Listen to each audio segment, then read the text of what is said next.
Going on YouTube? Smaller here, and we are back with another tier list video.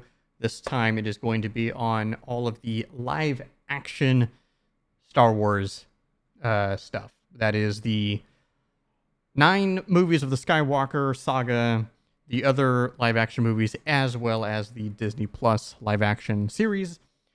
And we're just going to go ahead and rank them. I specifically wanted to avoid putting in the animated things such as Clone Wars and Rebels, even though I know they are canon. I wanted to do specifically with live action because I feel like it's a little bit... people judge them a little more critically, I think. So who knows? Anyways, this is just my take on it.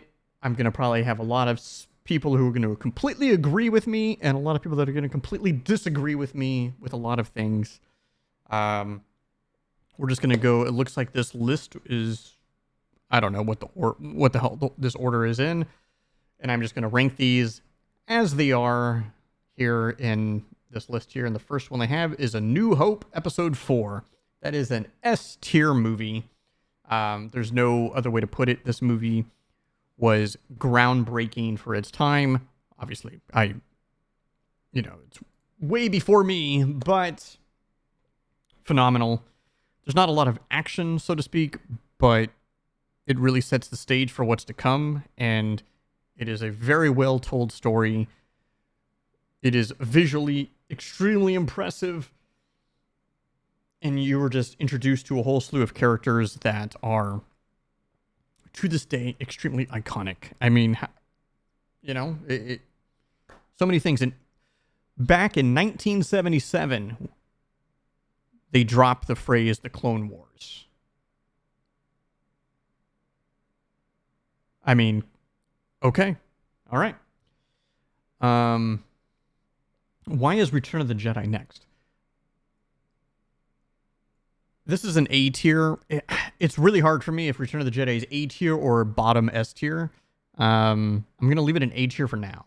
And quite honestly, the only reason why it's not S tier immediately is Ewoks, because Ewoks... I'm not a fan of Ewoks, even though, yes, I know they used, old lores that, they're cannibals. I mean, I guess that is the current true lore, right? Based off of what...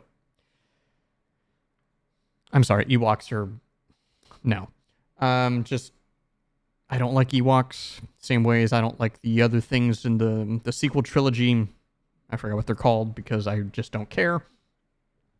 But it also gives us that final climactic battle between Luke and Vader at the very end, which is... I mean, I still to this day think that is the most iconic lightsaber duel. Out of all the movies, the shows, and everything, I think it is chef's kiss, pure cinema. Next up, Force Awakens. I'm actually going to put this in a B tier. And the reason why. So, this was the first movie of the sequels, Episode 7. We were introduced to it. It came out, and I think for most people, when this movie came out, and I was definitely in this group of like, it's not... This movie, and the way I viewed it as like, hey, this is very promising. Yeah, it's just a rehash of A New Hope. Story-wise, it's the same thing, just on a much bigger scale, But, I mean, it's essentially the same thing. Pretty much beat for beat, the way it goes. But it was not bad. We get introduced to all these new characters. We get introduced, like, hey, we still don't know for the, pretty much the majority of the movie. Is it going to be Rey or Finn? Is it actually the Jedi? So this was cool. And we see all the legacy characters. We see Han Solo, Princess Leia. You see Luke at the very end. Very, very promising. Not amazing. It is very promising, especially after, the prequels kind of deal, kind of thing. Next up on this list, it looks like it is Rogue One. To me, this is the best Disney movie.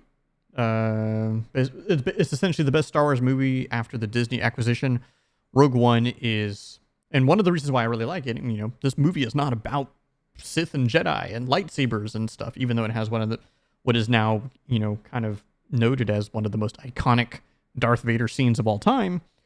And, there was more Darth Vader in this movie than I would have liked. Like many people, yes, the very end of the fully CG'd Princess Leia is atrocious, even though Tarkin looked amazing. Granted, of course, the Leia thing was only in there for like one scene, and Tarkin was he was a main character in the movie. So obviously they're going to focus a lot more on that. But this movie was fantastic. Absolutely fantastic. All the characters, the entire cast was incredible. The only reason why I don't really put it higher, and it's going to really depend on if I do want to move Return of the Jedi to S tier. Rogue One would be top A tier. It's like really close behind. Like I said, the only reason why I potentially put Return of the Jedi in A tier is because I hate Ewoks. Empire Strikes Back is the greatest Star Wars thing of all time. It's just what it is. It's just the greatest. There's nothing bad about this movie. This is just arguably one of my favorite films of all time, not let alone Star Wars. It's just one of my favorite movies of all time is Empire Strikes Back. I mean, the beginning of the movie, everything on Hoth. I mean, it's just, this looks bad, guys. To which is in my opinion, maybe the second most iconic lightsaber, duel battles, with Luke and Vader, the first encounter. Obi-Wan has taught you well, or whatever. Impressive. This movie's incredible. It's just incredible. Okay. I think this is Revenge of the Sith, episode 3. I'm still putting this A tier. This was the best of the prequels, by far. Like, it's not even close. Like, you can put episode 1 and 2, like, down in the dumpster. Episode 3 is like, hey, this is actually pretty good. This is actually pretty good, you know what I'm saying? And part of the reason why, like a lot of people, I'm saying, like a lot of people, I have no idea what people really think, but there's just a lot of action, a lot of crazy stuff going on, and let's face it, the bad guys basically win in this movie, and we see how how all hope is lost, and they kind of have to end it that way, because episode 4 is the New Hope. Luke and, Leia and all these guys. So they have to make sure that episode 3 ends badly, essentially, right? And while I have mentioned the other, my two favorite, duels of everything, which is basically the 2 Luke and Vader ones, the next one up there, the Obi-Wan and Anakin. This fight, it's crazy. It's good. Solo movie. I'm going to put this in the B tier. I didn't want to watch this. I saw it later. I saw it out of the theaters. I think I watched it on Disney Plus. Because the movie was released after Force Awakens, so you already know the ultimate fate of Han Solo. But we already know everything about Han Solo. We already know his backstory. And of course, once you see it, you realize, okay, you're mainly, the movie's really there to introduce you to other characters and other things, which we'll get to when we're talking about one of these other shows, that one of the shows that's here, that the prequel, that I hate prequels. But as a movie, Solo was very entertaining. It was a very entertaining movie. I actually, it was quite entertaining. Not terrible, not great, did its job. Understandably why they didn't want to pursue more of these a Star Wars story movies, but hey, it was good. Episode 1. For a longest time, I hated this movie.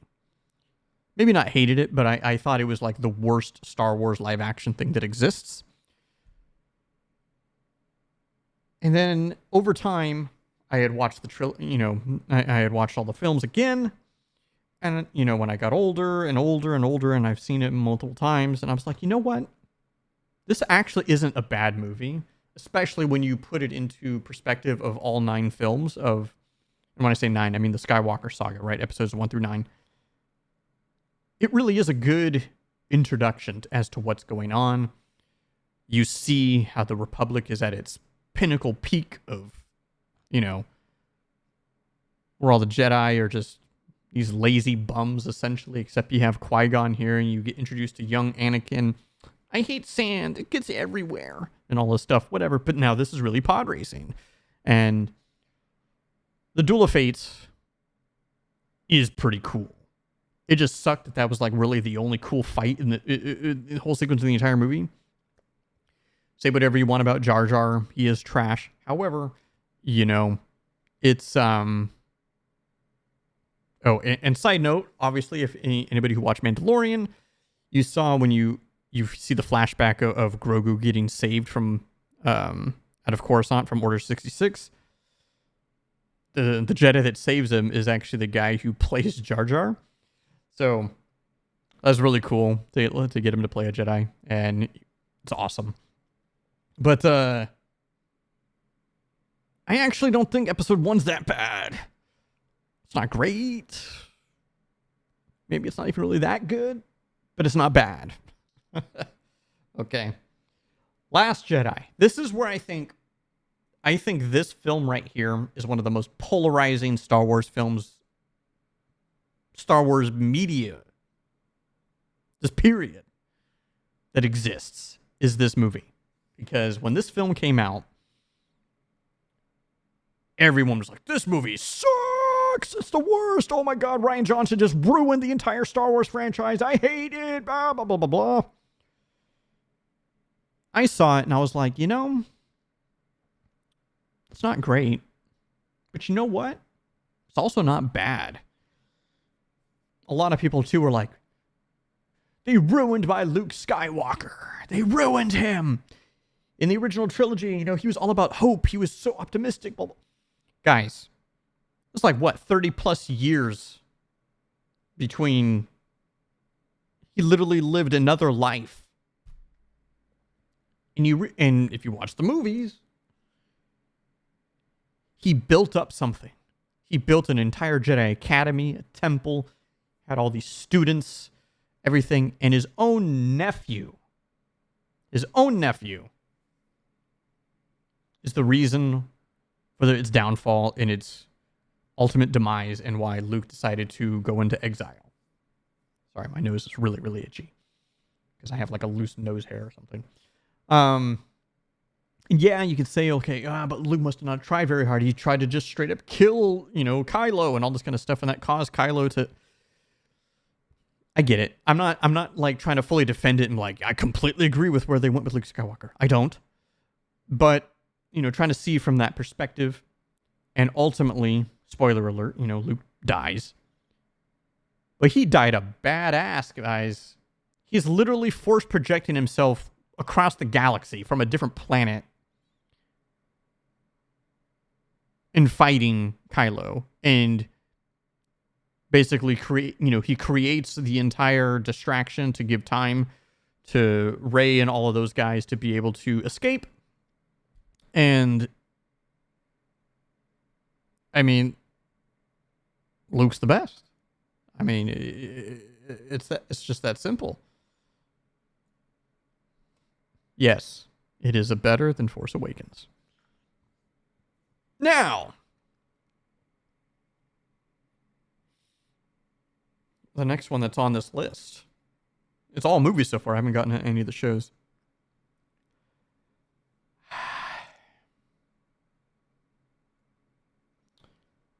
The Rise of Skywalker. Guys. This movie is trash. Absolute trash. I feel I am so sorry for the actors and everyone involved in this movie, because this movie is a pile of garbage. I have nothing else to say. The movie is trash. Next up on the list is another pile of trash, The Acolyte. This movie has an incredible cast. Not movie, series. I was so looking forward to Acolyte too. This was being dubbed as like this dark, you know, like a time when, you know, there was no evil really, and then yada yada yada, you know, and it's gonna, you know, it's gonna be kind of almost like Star Wars thriller, you know, type deal. This show was so bad, dude. The acting was bad. The story was bad. The dialogue was bad. In my opinion, all of the fight sequences were bad. Dude, the one with Carrie-Anne Moss and the twin girl, whatever, it was so bad. It literally looked like they were trying to have her do something like the Matrix from her Trinity role. I don't know. It looked horrible. The best fight would have been the one with Soul, and it was towards the end. It was the episode, I think, that Soul dies. And just having her just choke him to death. Guys, what? I am sorry. This show was awful. They completely negate the entire thing about Anakin's, you know, being created by the Force. I mean, this is talk. If you watch anything Star Wars related on YouTube, people have talked about this to death. But it is true. And sure, yes, they covered it up. So, you know, I don't care. We're the audience, okay? We are the people consuming this media. And it was just garbage. Obi-Wan. This is C tier. And the only reason it's even in C tier, and this should be bottom tier also, but it's just slightly better than garbage, is because the last fight is actually kind of cool. And the best part about the show is the flashbacks with Obi-Wan and Anakin training. And yeah, it looks a little off because they're clearly older, even though they're supposed to be younger. But, you know, whatever. You know, it's fine.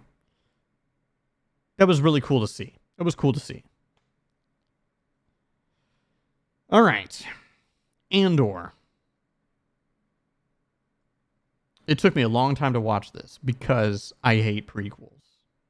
I actually watched like the first 4 episodes and I was just lost interest because I'm like, why am I even watching this? It's great. It's a phenomenal show, but why am I watching? I don't understand why.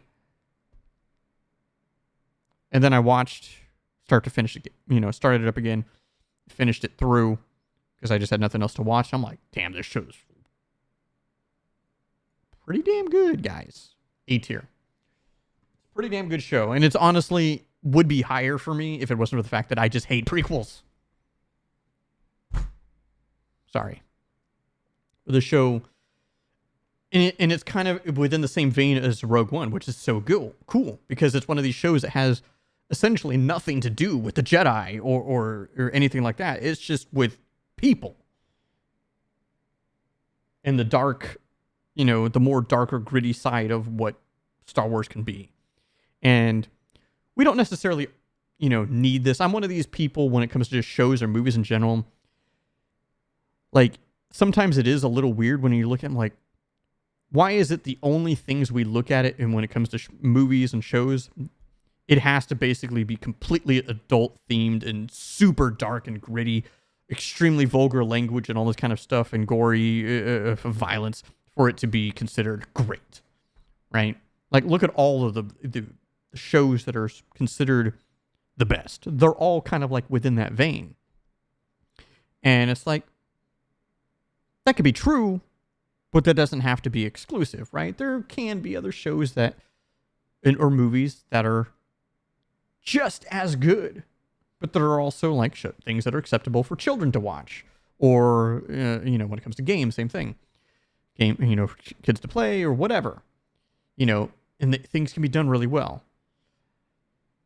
But Andor is. It just is that good. Okay, Ahsoka. This was like the most mid show, I think, because there's a lot of cool stuff about Ahsoka. Like, really, really cool. Because it starts to go... I mean, you have Thrawn. I honestly would put it higher if it wasn't for the fact that they completely neutered Thrawn for live action. why is he so stupid in the show? Because Thrawn is like supposed to be this genius who's like smarter than everybody else in the Empire. Like, okay, whatever. But I love Rosario Dawson. I thought she portrayed Ahsoka very well. I love pretty much all the characters. The entire cast was great. You know, rest in peace to Ray Stevenson, because his him playing Balin, dude, so good. I've heard rumors as to who may be playing his character later. But we also, what's great about the show, what is cool about Ahsoka is towards the end, well, there's two things. One, right, we get to see that place between worlds or whatever that actually, we're going to talk about the animated show, but that's, there from the Ezra stuff. But you also get to see this, like the father and the son or whatever, all that kind of stuff. It's been a while since I've seen that. Watch the show, but that's in here too. So maybe we get to see more live action stuff of that. Hopefully they'll dive deeper into that for like season 2. But I actually really liked it. I thought Ahsoka was quite good. Now, this next one here. This is the moneymaker of current generation. It's The Mandalorian. This is for me personally, guys, okay? This is where I put Mandalorian. This is A tier right behind Return of the Jedi. Above Rogue One. If it wasn't for season 3 or season 4, how many seasons were there? I don't even remember. If it was for the last season, this would literally be S tier. But I honestly thought the last season was not good. It's just me personally. I just did not think the last season was good. The first 2 seasons of this show are so good. And I actually thought season 2 was better. And not just because of the Luke Skywalker thing at the end, which obviously is so damn cool too. But I really just liked season 2 as a whole a lot better than season 1. But season 1 was still amazing. Anyways, but so Mandalorian season 3.5 or whatever. This is sad for me to say, but this goes down here. Boba Fett was like many children and many other folks of the era of, throughout the 90s, late 80s, 90s, growing up watching the movies, thinking, man, this Boba Fett guy is cool. I want to see more Boba Fett, even though he got thrown into the Sarlacc pit. This show had so much promise, man. Especially after his introduction in Mandalorian. He was introduced so badass. I was like, hell yes. Let's go, dude. Because even though, yeah, he's a clone. He's literally one of the clones from the Clone Wars. Except he just didn't age really fast. He aged normally. But he was raised. He wasn't, programmed essentially like all of the clones. He was raised by his father to be just like him. But this show was not good, man. It had the best episode was the episode about Din Djarin. And to be fair, okay, the ending was kind of cool too, everything with Cad Bane and everything, but it could have been so much better, man. It could have been so much better. I'm going to talk about this show last. Episode 2 is trash, but it's not quite as much trash as that. I used to not think episode 2 is trash, and then I recently watched it, and this is Hayden Christensen's first version as Anakin, and it's just trash. I'm sorry. It's bad. It's horrible. The one-liners they just don't stop coming. It's awful. But they redeem themselves with episode 3, so, okay. The latest show, Skeleton Crew. You know how I was talking about how, Andor was trying to be, the dark grittiness of Star Wars, like super mature themes and everything like that. And how I just wish they would stop making everything has to be adult themed, basically, in terms of mature grit, dark violence, all this kind of stuff for it to be considered a great show or a great movie. Enter Skeleton Crew, baby. This show was amazing. Skeleton Crew is incredible, and hats off to Jude Law, dude. I'm sorry. No, why am I about to say I'm sorry? Dude, this guy killed it. Skeleton Crew is amazing. Is absolutely amazing, and I loved every episode. Even the first episode, okay? Some people might say the first episode was just purely to get things set up for the show, starting on episode 2. But it's honestly kind of needed, right? You need a little bit of time. I mean, the episodes are only about like 30 minutes, so you do need a little bit of time to, set the foundation and the groundwork for what's to come. Absolutely incredible. I think this show is going to go down as one of the best Star Wars things, period. There's not much else to say other than, loved it. I honestly am one of those people. I honestly don't want to see another season. Just let it be. One season, done. They told a story. They started a story. They ended a story. That's all we need to know. The end. Don't drag all this stuff out. It did really well. We got to make more because that's more money. Please, guys, just leave it. Just leave it. Just leave it. Tell new stories. Maybe you'll hit a gold mine on something that will allow you to make more seasons. Anyways, guys, this is my extremely biased tier list of all of the live action Star Wars stuff. Yes, I know there's a couple things I might have not put in that's not necessarily part of it, but let me know in the comments down below how much you agree or completely disagree with me. What's your order? What's your favorite Star Wars live action stuff? What's your least favorite? How much did you hate Rise of Skywalker and Acolyte? Because, I mean, if there's anybody who actually doesn't absolutely hate the show, please tell me why. If there's anybody who doesn't actually think Empire Strikes Back and A New Hope are the two best Star Wars live action things of all time, let me know. Anyways, guys, that's going to be it for me in this video. Like, subscribe. I'll be posting more things, video game stuff, tier list stuff. See you guys in the next video.